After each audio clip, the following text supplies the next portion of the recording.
I lent an anonymous stranger $5,000. To this day, I have no idea who they are. Don't worry, they actually put up some collateral for this loan. Now, that collateral was not a stock portfolio. It wasn't a home or a mortgage. It was actually metaverse land. Now, before you call me stupid, right? This metaverse land that they use as collateral was actually worth about $6,300 at the time, which was more than the 5K I gave them. This is gonna sound a little crazy, especially if you grew up before the internet era. I'm sure this is a topic that almost nobody watching this has kind of dove into, but that's good, right? You wanna learn something new every day in this space. That's how you get ahead. Before I get into how much money I made in this transaction, let me kind of explain how lending works, at least on the NFTfi platform. There are two sides here, right? Lender and borrower. All this website does is connect the two. Borrowers have NFTs that they are willing to put up as collateral and request loans against.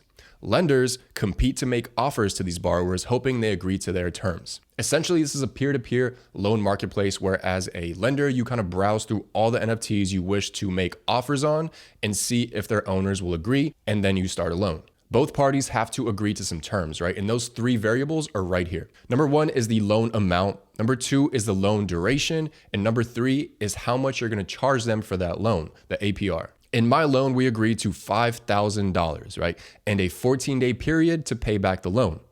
Also, I offered a 51% annualized fee that I would charge them for this 2-week period. So 5K with a 51% annual fee broken down into our 14-day loan period meant that the borrower would have to pay me back 5K plus an extra $103 in interest. Luckily, this person accepted my offer and all my terms, and they actually paid back the loan a couple days early and still paid me in full, even with the interest. So I got to pocket an extra $103. Basically, I made $100 within 3 clicks and just a couple days of doing absolutely nothing. I know it sounds like a great deal, but there are some risks, right?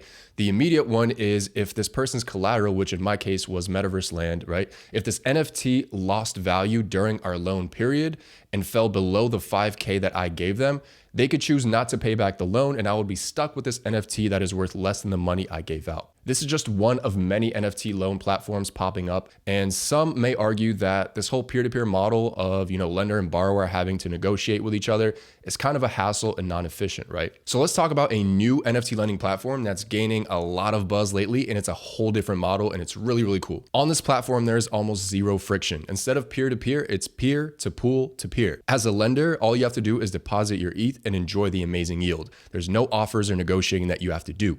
On the back end, your ETH is grouped into a big pool where owners of these blue chip supported NFT collections are allowed to borrow from, again, using their NFTs as collateral.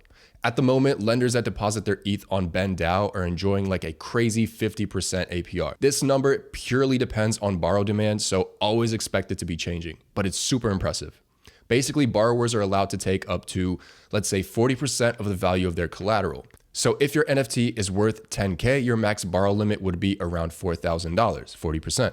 And the cool thing about DAO is as a borrower, you can group and deposit multiple NFTs to borrow against, giving you more capital and access to more liquidity. One thing to keep in mind though, if you are a borrower or plan to borrow on this platform, you have to manage your loans, right? If your NFT's value falls below the amount of money you took out of the pool, then you will get liquidated and lose those NFTs that you put up as collateral. This means that you will keep whatever money that you took out and borrowed, but you will lose your precious JPEGs. DAO also has a token that is worth mentioning in my opinion. Let's check it out. So the BEN token stakers receive 100% of the protocol income that is generated through fees.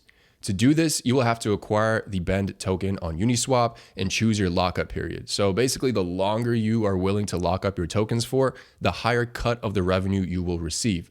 As shown on the website, the minimum staking lockup is 2 weeks and the maximum is 4 years. That's a long time. While your stake capital is in the BEN token, a good feature that they implemented is that the rewards you earn as a staker are paid out in ETH. Personally, I think the intersection of DeFi and NFTs is going to give birth to the next wave and narrative and innovation of whatever is, that next big thing in this space. I mean, just glancing at this dashboard on Dune Analytics, which has combined some of the top NFT lending platforms and their respective stats, the numbers look super promising. There's definitely activity bubbling up in this niche, and it's something you all should be paying close attention to. What an exciting time to be around in this space. DeFi, NFTs, and the marriage of both, I think, is super, super exciting. Hope you learned something new from this video. If you have any questions, throw them in the comments, and I'll see you guys in the next one.